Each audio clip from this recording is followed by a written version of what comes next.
Hi, and thanks so much for joining us at Secular AZ today. Again, feel free to put your name in the chat if you're joining us in the webinar today. White Christian nationalism is the greatest threat to our democracy, and Secular AZ is your voice for the separation of religion and government. We're a nonprofit organization, and we act as your voice to elected officials all across the state and at every level. So be sure to check out all of our social media channels and do me a big favor, like, subscribe, and share. Whether it's Threads or YouTube or Facebook, the more people that engage with us, the better the algorithms work to promote the work that we do. So I do want to give a big shout out to our Pima County secularists who are joining us today at Calle Chica, or Chica, I think it's Calle Chica, with our Tucson board member and Arizona End of Life Options activist, Mary Ganapol. So thanks, Mary, for pulling together our Pima County folks, our secular folks in. Next week, we are going to be speaking with one of my favorite public servants, former LD8 State Representative Athena Salmon. She is now the Arizona Campaign Director for the Reproductive Freedom for All initiative. She's going to talk about the current lack of reproductive rights in Arizona, the abortion ban, Arizona Abortion Access Act, and more. So be thinking of the questions that you want to ask Athena. But for today, I am so excited. And I just have to give a big shout out to Lindsay Evans for always getting such great speakers for our Friday series. Today, we're going to be speaking with CJ Pascoe. CJ is an Associate Professor of Sociology at the University of Oregon, where she teaches courses on sexuality, education, social psychology, and inequality, things that are all kind of right up our alley. Her current research focuses on youth, inequality, and education, right up my alley. She is also a co-creator of the academic journal, Socius, Sociological Research for a Dynamic World. So welcome, CJ. Thanks so much for joining us today. Thanks for having me. I'm really excited to be here. Can I go ahead and share my screen now? Yes, please do. Go ahead and share your screen. And folks, I'll tell you, I read some bits of her book, and it's so good. You're definitely going to want to order this book. So go ahead and share your screen, CJ. Wait, let me just go. I need to start it over again.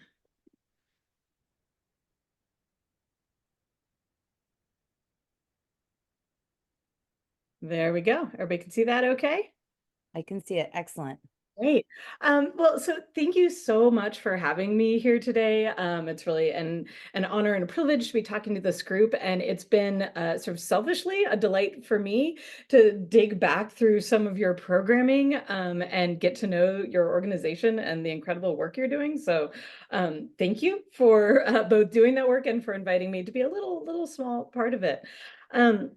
So what I want to do today is to talk about the experiences of LGBTQ youth in schools, the challenges facing them at this current political and social moment, and to highlight the ways that perhaps ironically, that trying to solve some of the challenges that are facing them with a surface level of kindness can actually harm rather than help vulnerable students. And I want to do this by talking about some of the findings in my new book, Nice is Not Enough, Inequality and the Limits of Kindness. Now, in that book, I suggest that rather than emphasizing this often superficial culture of kindness, we can and we need to develop a culture of care in our schools and in society at large. A culture of care builds care into important social institutions like schools, the same way that inequality has been built into those same institutions. But before we get to what that looks like, I want to address some of the challenges that are facing queer young folks today.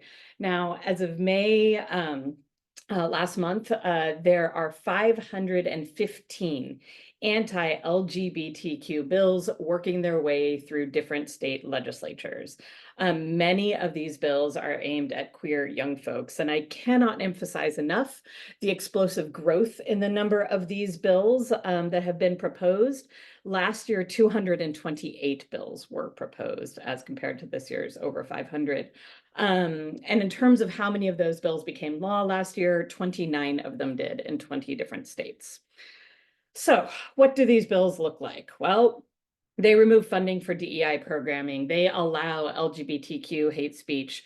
They sometimes require the forcible outing of students. They allow parents to remove any material they deem inappropriate from schools or classrooms. They prevent trans youth from using the correct bathrooms. They prohibit the use of appropriate names and pronouns. And they can also prevent trans youth from playing sports, as well as forbid staff from addressing the very topics of sexuality or gender. Now, I've been studying the experiences of LGBTQ youth in schools for the better part of the past 2 decades, and I've heard a lot of stories of homophobic and transphobic harassment, stories that reflect the sentiments that are being codified into law in an increasing number of states. So you can imagine my surprise when I set out to research this new book, Nice is Not Enough, at a high school I call American High School. It's not the high school's real name. When I walked into American High, which is a school of about 1,000 students in Central Oregon, and I saw signs like these. If I hear any homophobic sentiments, I'll ask, why does it matter to you? If I hear people making racist jokes, I'll ask them to stop. If I see someone physically harassing someone, I'll speak up and protect the victim. If I see a sexist comment or hear a sexist comment, I'll step in and say, how would that feel if that were you? And these signs were in a cascade in the front of the school under a banner reading "No Room for Hate." Right? At American High, students even founded a Be Nice Club to promote kindness and inclusivity. On Valentine's Day, the cheerleaders plastered lockers with these super nice notes about how your smile's 1 in a million. In the girls' bathroom, it wasn't unusual to see signs like this cacophony of student-generated affirmations filling a large yellow piece of butcher paper. And so, given this sort of culture of kindness that I walked into at this particular high school, it wasn't unusual to hear people describe the school as full of the sweetest people in the world, as Lauren did. Lila concurred with Lauren's sentiment. She said, students here would burn everybody alive if they were like mean. Everyone stands up for each other. I think it's awesome. It's like, oh, you're homophobic. That's not cool. You're a bully. That's not cool. Similarly, Devin describes American High as full of violently accepting people, which is just this sort of image that I love.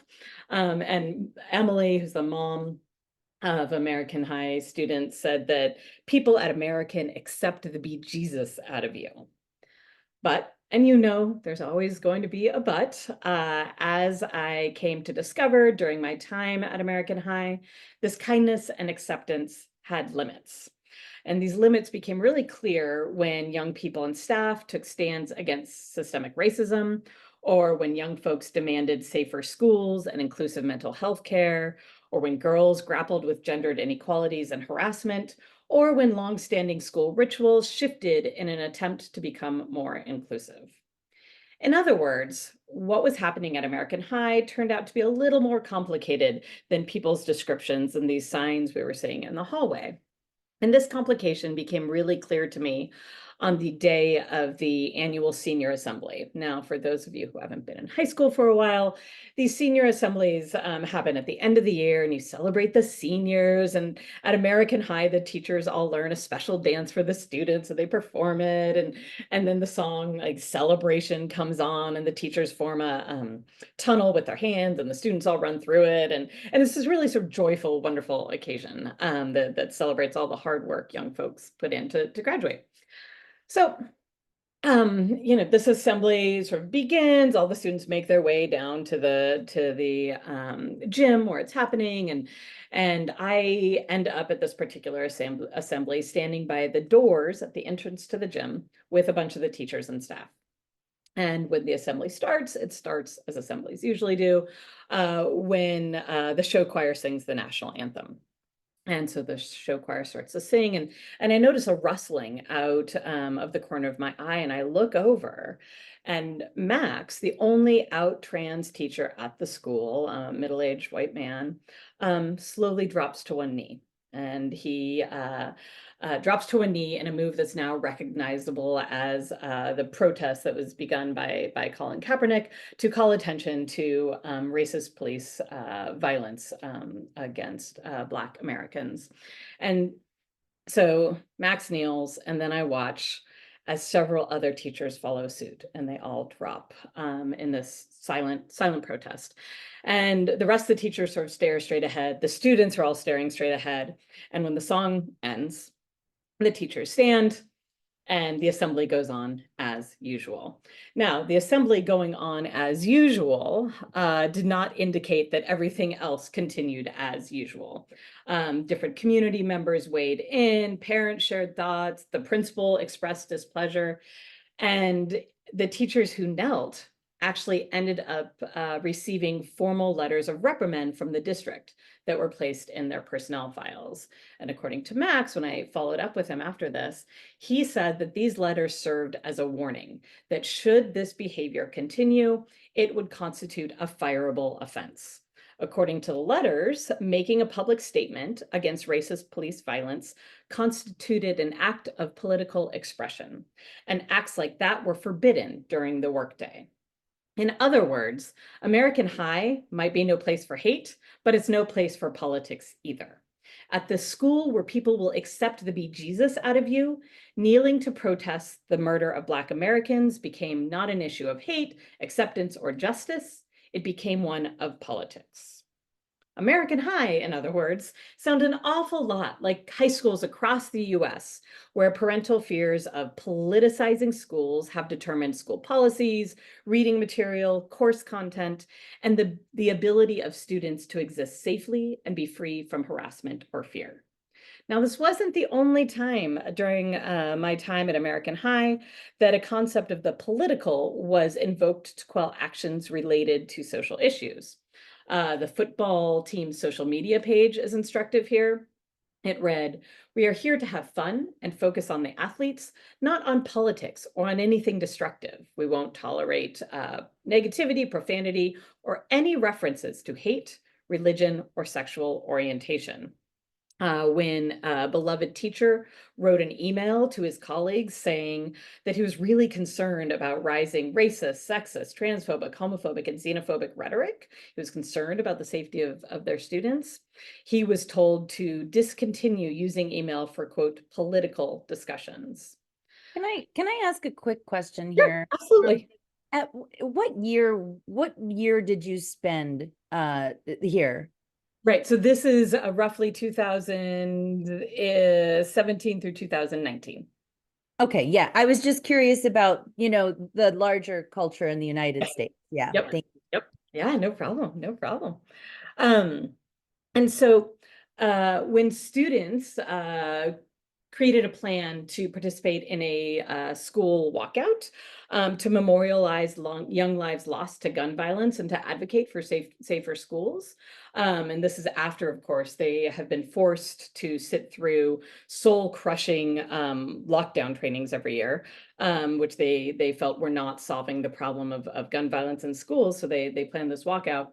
The principal wrote in an email home, "Politics in the schoolhouse is not okay." Finally, when students in the Climate Action Club made plans to participate in a global youth protest demanding action on climate change, they were told they could not put up this particular flyer because demanding a habitable planet was considered political. Now, Cameron was a member of the Climate Action Club, and he said, this is confusing because there's a Young Republicans Club. Now, that's actually about politics. And Cameron's point is an important one because it raises this question of what we mean when we call something political, right? It doesn't necessarily have to do with these formal processes of governing or political parties. And after spending 2 years participating in the social world of American High, I think we can understand what is going on in the schoolhouse and schoolhouses across the country as profoundly political, and that an emphasis on kindness is a way to avoid whatever it is we mean by the political. So the question is, what do we mean when we call something political? When parents raise concerns about politicizing schools and classrooms, what do they mean? Well, scholars have pointed out that whatever it is we mean by the political seems very, very dangerous, right? Conceptions of the political have long been seen as a contaminant in terms of civil discourse, right? It violates the rules of politeness to bring up politics. And one scholar suggests that even the idea of politics threatens our ability to be in community with one another.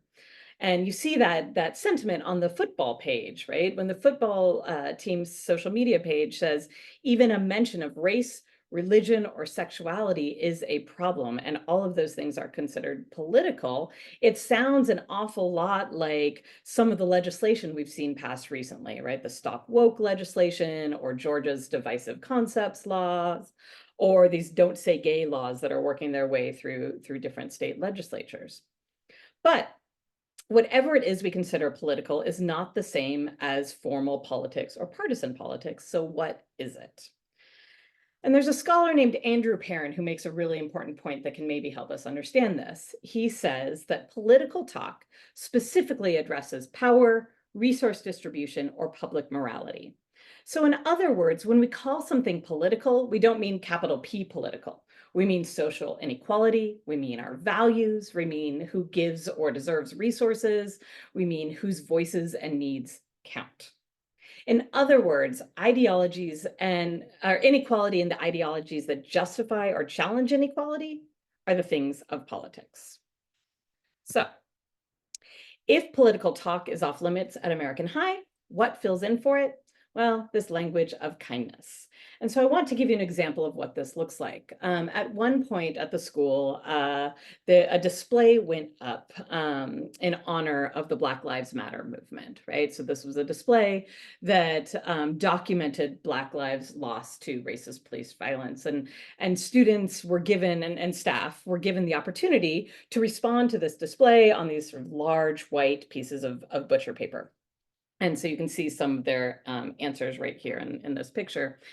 And when they responded to this display, it gives us a sense of what this kindness language looks like, right? So rather than responding with critiques of the way policing works right now, or the way racism gets embedded in social institutions, most of the responses focused on kindness as a solution to deadly violence. They gave responses like, kindness matters, why must we hate? Please be kind to one another, breaks my heart to see all this inequality. Why can't we just love each other no matter what we look like, who we love, or how we identify? Peace, love, and positivity. And everyone deserves love no matter color of skin. And of course, these are all wonderful sentiments that we can all absolutely get behind, right? But the evidence suggests that most white police who kill Black victims do not espouse explicitly racist views, right? Instead, racism itself is built into the very fabric of policing, right? That policing evolved out of slave patrols in early America. In other words, meanness or lack of love is not the root cause of most police killings, right? And so we might think of this sort of kindness response as part of what I came to think of as a politics of protection, right? Or the way that dangers, threats, or harms to young folks are framed as external, random, or individual, not necessarily as preventable, systemic, or related to social inequalities.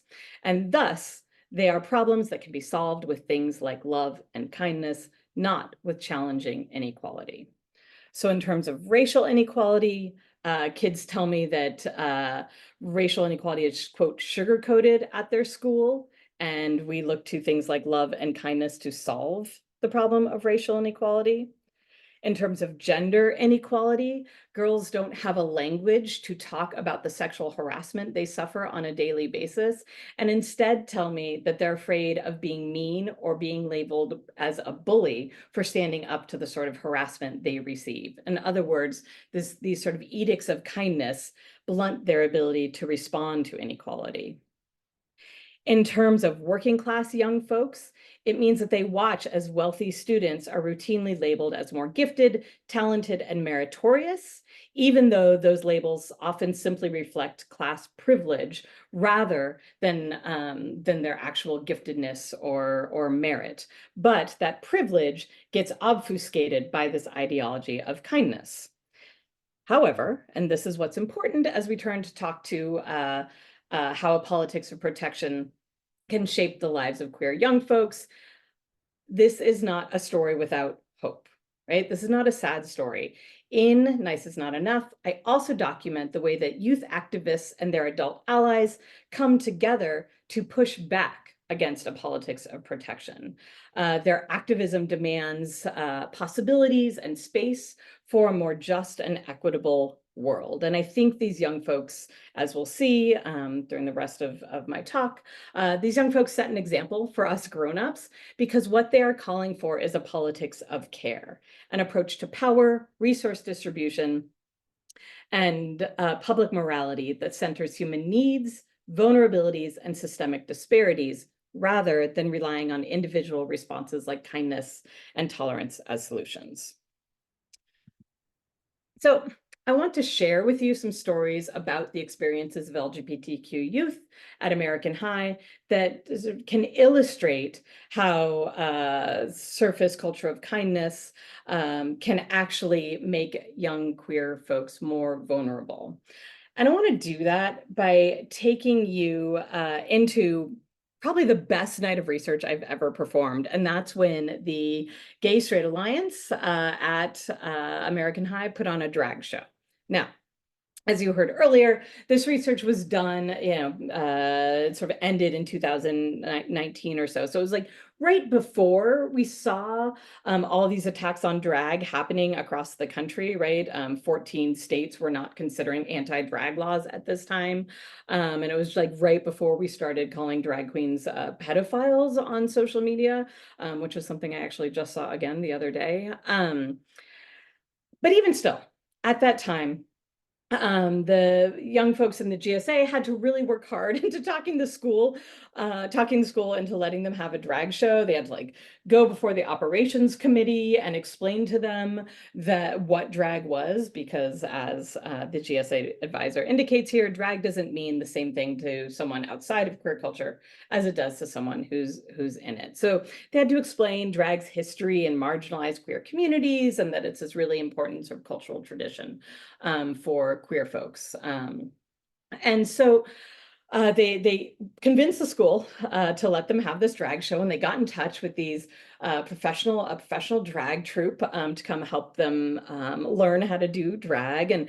And so what happened was that on the night of like the basketball championships that were happening across the quad, there was about 70, maybe 100 folks attending a drag show in the auditorium of this particular high school. And the drag show was hosted by Queen Quixotic, the mother of the House of the Ridiculous Absurd. And so she gets up on the stage and is wearing, a long, beautiful gown, his big hair, and she begins to educate the audience as to what drag is. She tells them what a drag family is, how to behave at a drag show. She teaches them how to snap and say yes, and even suggests they might want to give $1 or $2, right? And the audience is laughing and having a wonderful time.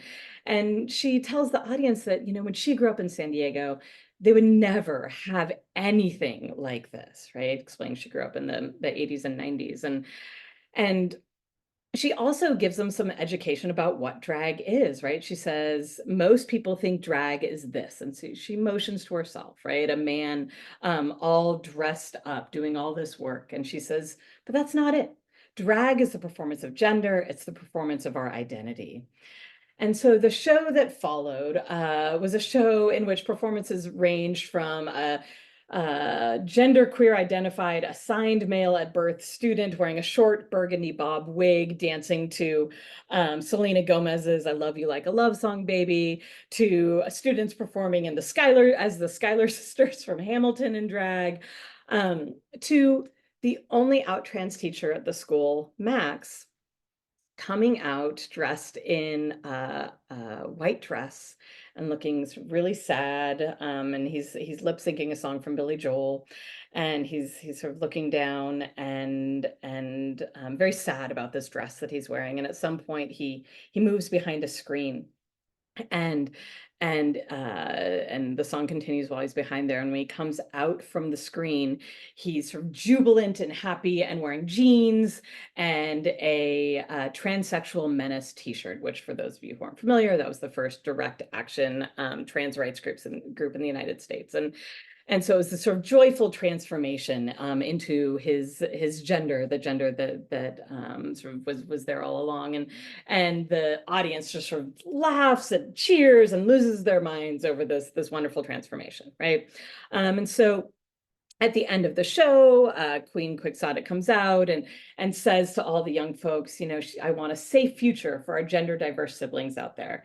Please never stop being yourself. Please keep doing you. See these people here, they all support you, right? And the lights come up, and Lady Gaga's Born This Way blares, and the students celebrate in a way that queer youth don't usually get to do it at schools, right? That's sort of reserved for more typical straight school celebrations like homecoming and prom. And so it was this really incredible moment. And the fact that it was this really incredible moment made what came next really surprising, right? In the weeks after the drag show, the GSA has several meetings, and they're reflecting on the drag show and what went well and what to do next time. And at one point, the GSA advisor sort of says, I need to share some information with you. Right. She says that some parents were not happy about the drag show, and some administrators were not happy about the drag show. And when the students were expecting some parents wouldn't be happy about it, right? That makes sense. But the students were like, well, who are the administrators that weren't happy about the drag show? And Rose says, well, she heard from the district's equity, the school district's equity coordinator. And the equity coordinator had three concerns. First, she was concerned that trans students would be the target of public outrage and anger if there was pushback to the drag show, which, makes sense. Second, she said that such a show could be offensive to trans students because drag usually consists of, quote, the opposite sex, or dressing like the, quote, opposite sex. Third, she was concerned that drag show would lead to the forcible outing of trans students, saying what would happen if someone asked to borrow a trans student's wig and that student wasn't out. And she was concerned that this would result in bullying. Now, the students in the GSA were sort of floored by this response, right? They kept interrupting the GSA advisor with what and huh, as she relayed the equity coordinator's concerns. And part of this had to do with the fact that more than half of the students in the GSA identified as trans or gender fluid or agender or genderqueer. And so at one point, two students broke out with, but I'm trans, right? And they just couldn't understand where the district equity coordinator was coming from. And so while the equity coordinator is rightly concerned with transphobic bullying, right, we want our trans youth to be safe. And right now, about 60% of trans youth nationwide report being bullied based on gender expression. A few things made me question whether or not her actual concern was about drag itself. And one of these things has to do with where else drag is performed at the school, right? Like many high schools, drag does happen elsewhere at American High, and nobody seems remotely concerned about it, including the district equity coordinator. Annually, in fact, a group of high status, mostly athletes, mostly white, mostly straight, and all cisgender boys compete in a philanthropy called the Mr. Eagle pageant, a pageant that always involves drag. The pageant, as one person described it, is a sort of reverse beauty pageant in which 8 boy contestants, under the guidance of 8 girl coordinators, compete in a series of fundraisers, culminating in this pageant to raise money for children's hospital units, using this sort of catchy phrase, save the babies. And these students, rather than being seen as sort of objects of concern, are regularly called heroes, role models, and the face of the school by students, parents, and staff alike. And they dress and drag so frequently as part of their fundraising efforts that one mom said, they just like to dress up as girls. I have no idea why. I watch them dress up as Disney princesses, Sharpay and Gabriella from High School Musical, Sandy and Rizzo from Grease. But no matter how often they dressed as drag, they were never seen as bullies or potential victims. And what's important to sort of think about when we're thinking about the way they do drag, they don't do it as part of a cultural tradition, right? Instead, the way they do it reinscribes traditional gender norms, often through the use of humor and disgust. So what does that look like? Well, it looks like the time that a bunch of boys decided to dress up as the girls from the iconic Jingle Bell rock scene from the movie Mean Girls. Now, for those of you who have not seen the original movie Mean Girls, the musical play made from the original movie Mean Girls, or the second movie made of the play Mean Girls, let me explain to you what this scene is, right? It's these sort of 4 high school girls performing for a high school talent show, dressing in very risque clothing and dancing quite seductively to the song Jingle Bell Rock, right? And so it's performed, it's supposed to be very funny, and it is quite funny.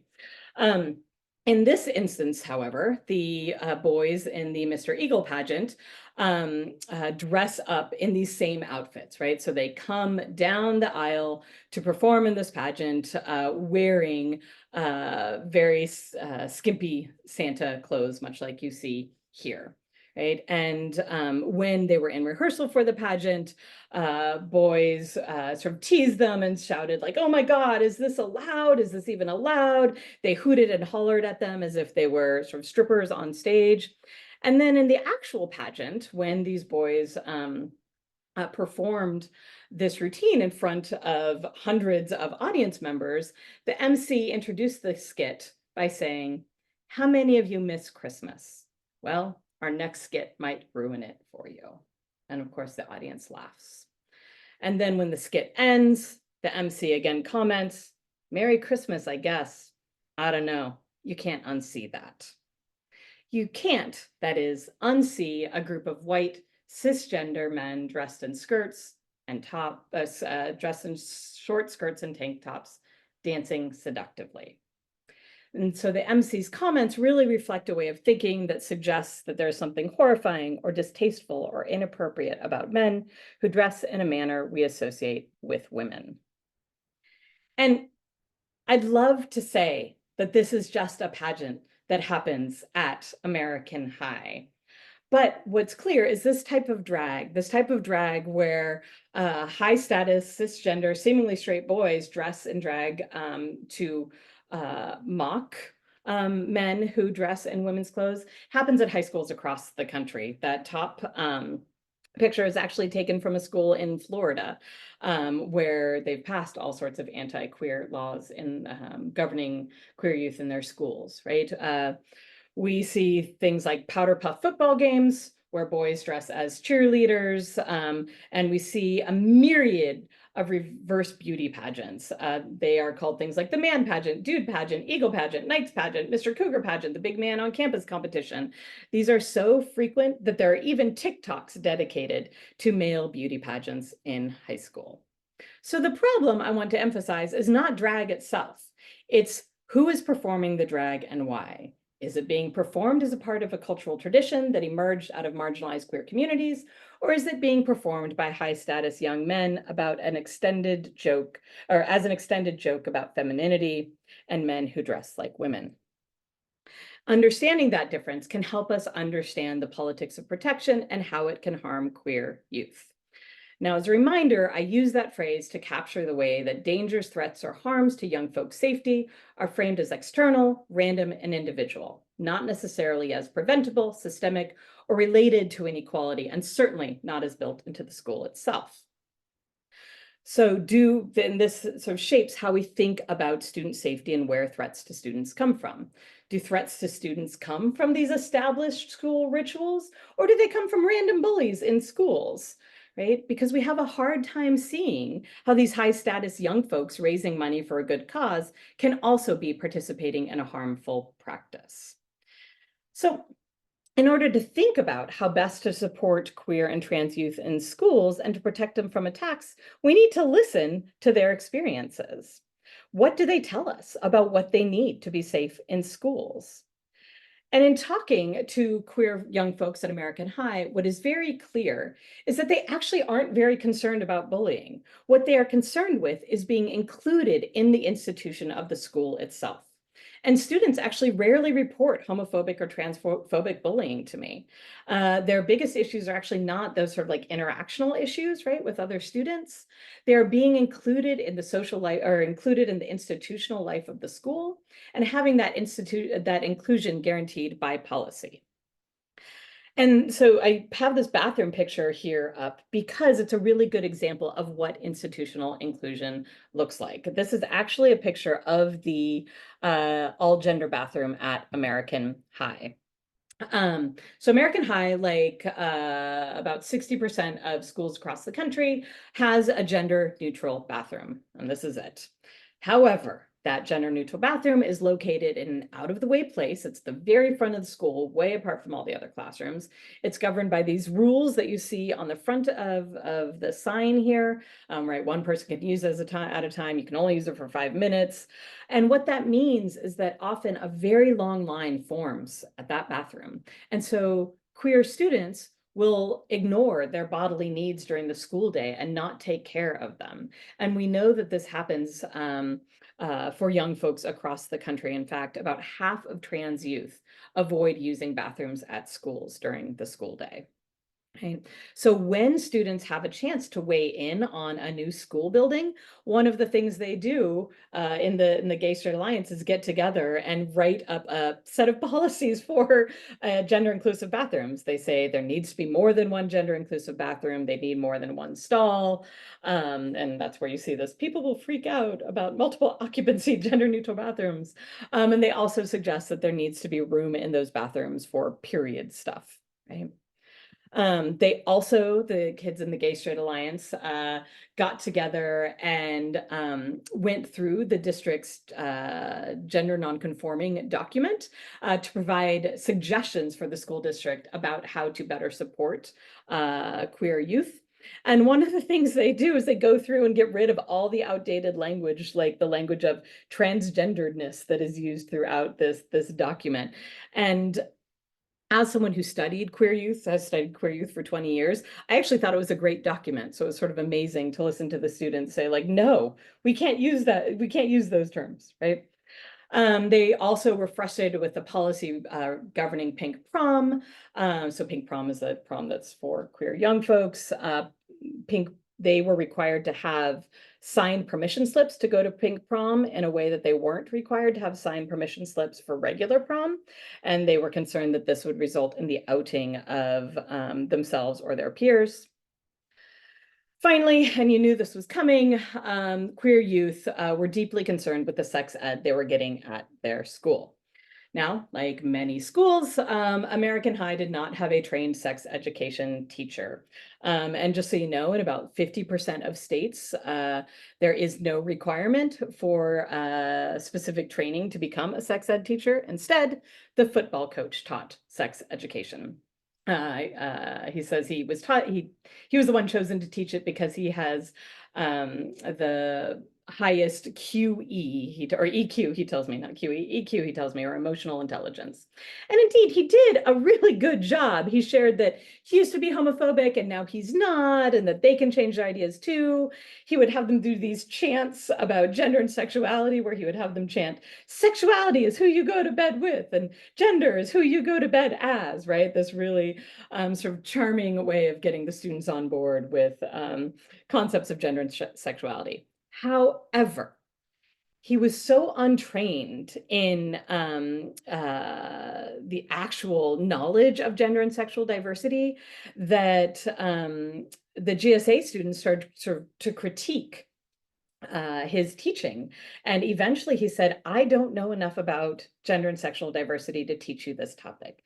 So he steps aside and hands the class over to students from the Gay Straight Alliance who develop entire lessons about gender and sexual diversity. Right? And so we see this again and again throughout the school. When students are taught about sexual violence, they're taught it by an untrained assistant principal who really blames the youth themselves for keeping themselves safe from sexual violence. He tells them that the phrase "your body, your choice" means you need to have an exit plan from sexually unsafe situations. Right?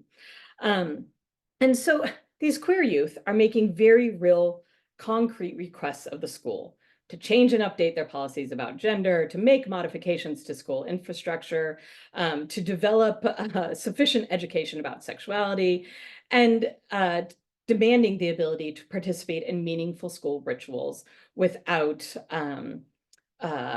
special rules like they have for the pink prom, right?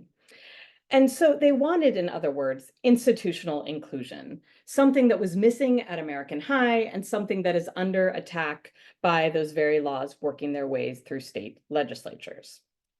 So while it seems that a protest in support of Black lives, a drag show, an annual philanthropic event, and stories about GSA meetings may have little in common, when we look at those events at American High, they tell us something about the way avoiding politics in favor of a surface level kindness can obfuscate and thus reproduce many existing inequalities.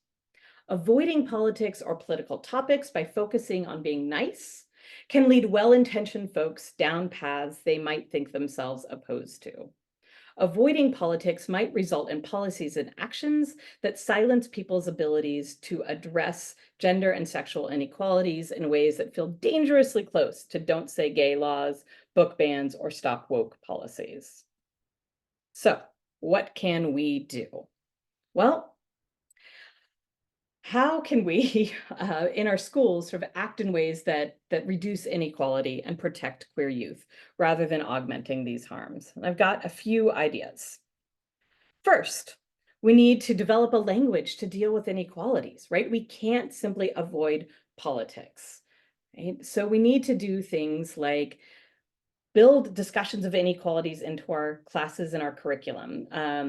California, Washington, and Oregon have recently instituted, for instance, a requirement for ethnic studies. And ethnic studies classes are places where young folks can talk about systemic inequalities. We also see this in the increasing institution of sociology classes in high schools throughout the country. Teachers can use things like protests as teachable moments, right? When we have a wave of protests like we've experienced over the past decade or so, right? Rather than making those protests and those topics off limits, we can unpack why they are happening, where they are happening, and how they are happening. There was one principal who even rearranged a bell schedule so students could participate in a protest without getting punished by the school. The last way we can move to developing a language of inequality is to think about the way we punish students in schools, right? Right now we have punitive justice in most schools, right? Kids are late and so they get in trouble and then they go to detention or something like that.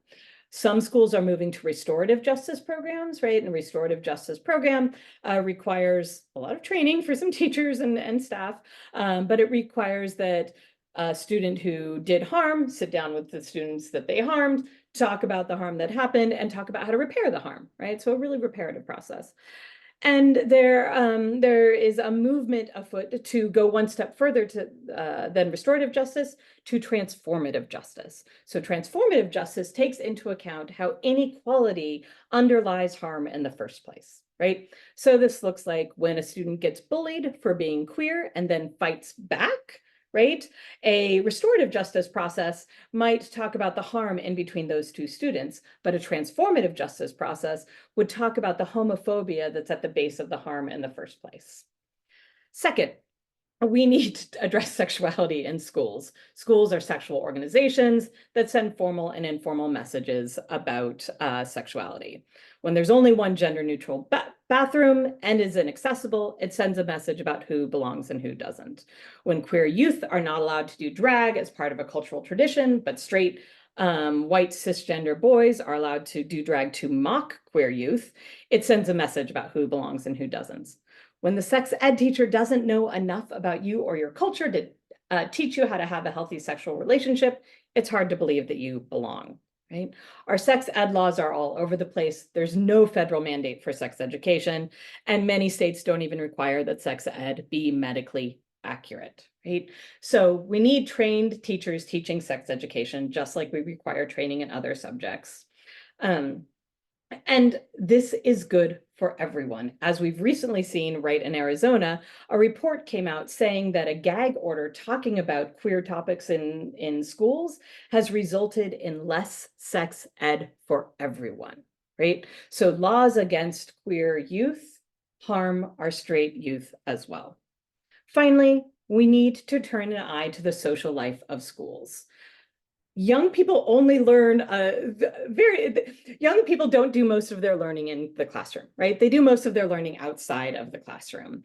And so we need to look at our school rituals and social worlds to think about the messages of inclusivity that they send. We need to look at our proms, our beauty pageants, our sporting events, our spirit weeks, and examine whether or not they actually include our students, or do they laugh and mock some students while including others. So I want to sum up by saying that after almost 2 decades of decreasing homophobia and an increasing number of laws protecting queer youth, we are seeing a backlash. We're seeing a backlash in book bans, bans disproportionately aimed at youth of color and queer youth. We see them in laws preventing young folks from learning about gender and sexual diversity, as well as racial inequality. And we see them in policies preventing trans youth from fully participating in the education process. Now, American High is not a school that is affected by those laws yet. So why is it important for us to look at? It's important because it shows us the way that individual level nice cannot solve racial inequality or gender and sexual inequality, and it absolutely cannot protect young people from those book bans and legislative attacks. We need to respond to systemic attacks on young folks with systemic protections in policy, practice, and in legislation. Because right now, being nice by avoiding politics not only reproduces inequality, but it obfuscates the fact that it is doing so. So I will stop there, and I am happy to answer questions. Well, I mean, I feel like I could probably talk to you about this topic all the time, like for hours. And again, my background is in public education here in Arizona, where, we're frequently in the bottom 3 for all kinds of metrics, right? Like whether it's per pupil spending, we are off the charts when it comes to these vouchers that are being given to the wealthiest Arizonans, stripping our public schools. I mean, it's pretty clear here what they're trying to do, and they're trying to designate a 2-tiered education system for the haves and the have-nots. And if you're a have-not, well, good luck. If you're a have, well, you're going to have all kinds of opportunities, including like $750 Lego sets, because that's how we run things in Arizona. But the thing that really gets me here, like that I was, your initial description of this school, I was like, oh my gosh, this is the school that I've been looking for. This is the school of my dreams. This is what I wanted in my, however many years that I was in the classroom, and I could never quite find it. But then when you really start pulling apart those layers and you really start looking at it, like, I would have thought that the Sadie Hawkins kind of attitude about gender expression with the boys on the team, I would have been like, oh, isn't that cute, whatever. But you don't really think about that stuff. It also made me think about how we have this rule in our society of don't talk about religion or politics, and that's terrible advice. Will you speak to that a little bit? Yeah, so I agree with that, right? And I toy with this idea, right? What's the saying, like, don't talk about like God, sex, or politics, right? And I think that's really sort of harm to us, because what it means is we then don't talk across lines of difference, right? Which we've seen has become sort of a problem that's become augmented, right, by social media, that we end up in sort of talking to people who agree with us, rather than reaching across these lines of difference and maybe trying to understand each other, right? Because I think sometimes that these really different approaches come out of very similar fears. And if we could talk about those fears or those concerns or those problems we want to solve, rather than just avoiding it with the sort of surface culture of nice, that might get us further, right? And building a positive society that works for everyone. And it's not clear to me that sort of it's not clear to me that bringing up those topics will necessarily destroy a community. It's that we have this idea that we can only be in community with people who we deeply, deeply agree with is a real problem, I think. Yeah. Yeah, and it makes me think too, like this, I wish that, so one of the things that we've started doing with Secular AZ, we focus on the legislature and we do our best, right, to block bad bills going through the legislature and to lobby. But we also, you know, in 2022 elected Katie Hobbs. So we made the decision, let's focus a little bit on school boards because that's really where these battles are taking place. You know, we've all seen the crazy footage of people showing up, you know, doing ridiculous things at board meetings to prove a point. And I follow it here in Arizona, and it's enough to exhaust me. By the way, for everybody who's here today, if you're not subscribed to our Substack, you should be, because it's a lot of work to follow this stuff. And I wish that I could share this video, right, when we post it on YouTube with these extremist board members, but they will never watch it. They will never watch it. And they're the ones that need to watch it the most. We have a school board member here. She doesn't say it anymore, but she's suing the district that she's supposed to be serving. And they had their motto in their district is every student, every day, prepared for the future, prepared for tomorrow or whatever. And she and another evangelical extremist started saying every student, every day, except for the girls. And they were talking about bathrooms because they were so angry that, you know, trans kids should be able to use the bathroom that matches their gender identity, but they lost their minds over it, challenging the district attorney, right? And all of the advice that they've gotten. They're still talking about it, like Biden's revised Title IX stuff, which to me benefits breastfeeding moms more than anybody else, but they're willing to throw that away because they're so angry about their misunderstanding of gender and how gender works. I mean, like, imagine being in a boardroom and saying every student every day except the girls, right? Imagine how that makes the queer kids in that district feel every day. But for her, you know, she's posting Riley Gaines every day, and you know, like she's in her echo chamber. And So, I mean, I guess, yeah, how do we get that yeah. in front of the people who need to hear it the most? Well, so I think what you're raising is this really important point, right? So about these echo chambers, because I think what we can agree on is like, okay, girls are facing some real problems right now, right? And so where we differ is where those problems are coming from.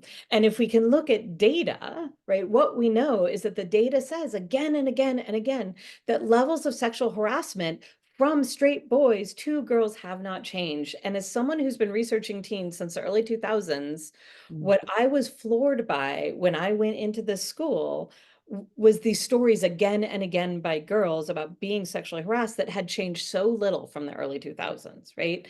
So if we could talk across lines of difference and get on that same page and look at the data, which is the data suggests, you know, that girls are suffering from sexual harassment by straight boys, right? And that protecting girls protects protecting girls means protecting trans girls, means protecting sort of queer youth as well, right? That could maybe move the needle a little bit, but as long as it's like we can't talk across those differences, that becomes really, really hard.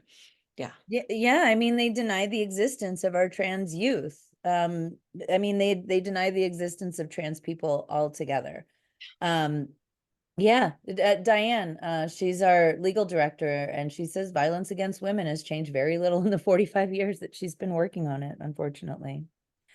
You know, one thing that surprised me is, so like another thing that kind of like, again, I didn't get to read the whole book and I can't wait to get a copy of it. And I recommend everybody. It was so good. And especially, I know that Representative Gutierrez was here and she left, but she's an educator. She works in the public school system in Tucson, and she also advocates every day. Like, everybody should be reading this book. But it made me think like how also this amazing school that I could dream about working at, their active shooter drills are bananas. she writes about the active shooter drills in this, what I would say a very progressive, right, school setting. They're shooting at people with Nerf guns. That's terrible. And I mean, we know that the active shooter drills don't do, I mean, part of it's hard. There aren't enough, this is going to sound very bad, right? We don't have enough data to suggest whether or not active shooter drills help, right? So, which sounds like a horrible thing to say. But what we do know is that they produce increased feelings of anxiety, increased feelings of depression, increased feelings of not feeling safe among young folks. And I think, you know, the young folks in the book, when they go through these active shooter drills and then come up with this different plan saying, you know, we're done with this. We have this sort of, you know, 8-point set of demands about gun safety and gun reform that we know will keep us safer, right? That's what we want you to listen to, instead of just teaching us how to be sort of sitting ducks and respond while not doing anything about the actual problem. And when the students sort of say, we're going to, you know, advocate for gun safety, then they're told that's political, right? Which is just sort of heartbreaking to me. Yeah, and again, like that was the first thing that I wrote down while I was taking notes reading this, was the definition of the word political in the minds of people who are in education. And I can speak to this because just we have a bar convention coming up where we have a panel discussion, and Diane, who's our legal director, has been asking me, "Hey, can you get me a teacher, please?"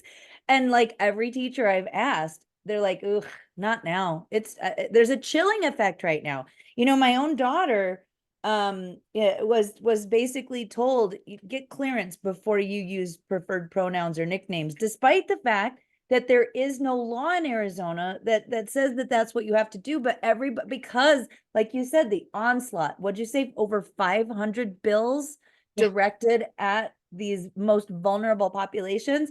So whether the laws pass or not in states like mine, where we have a Democratic governor, it doesn't matter because the chilling effect exists regardless, you know? And I think that's an incredible point, right? That there's sort of a cultural level chill, right? Especially where there are absences of legislative guarantees. And that teachers, people go into teaching because they care about kids and they care about creating a better world. And so of course, you know, what I keep hearing from teachers is they're making this calculus. How do I support these kids and keep my job? And that's so unfair to ask of our teachers. Yeah, you know, I mean, you're doing the math. You're like, okay, I've got 5 more years to get my full retirement. Like we had an administrator in a local school district just recently who was being targeted by the libs of TikTok. And that happened to me back in October, and it's very unpleasant. Yeah. And here's a guy who had done everything right, done everything by the book. The first administrator of color hired by this particular district, and libs of TikTok came after him for something that he liked on Twitter like 7 years ago. And so, yeah, I'm sick and tired of it. I spent a weekend in bed in October when that happened to me. Like I said, it was very unpleasant, but you know what? At the end of the day, I'm just going to have to keep getting out of bed. And if that means that I have to stand up to the bullies, well, then I guess I'm going to have to do that, you know? Um, so again, I feel like I could probably talk to you for several more hours. And I appreciate you joining us today. The book is fabulous. Nice is not enough. Everybody should definitely run right out and get a copy of it. But these are heavy discussions, and even a great school like American High isn't quite so great when you pull back the layers. So when you do this kind of work, what gives you hope?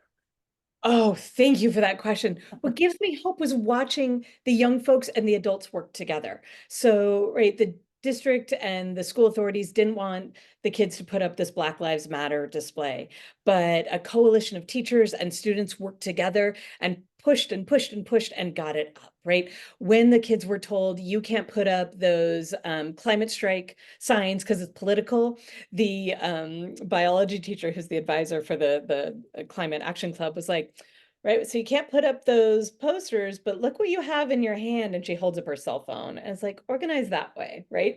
Or the principal in the neighboring school who changed the bell schedule so the students could do a walkout without getting in trouble for, ditching class.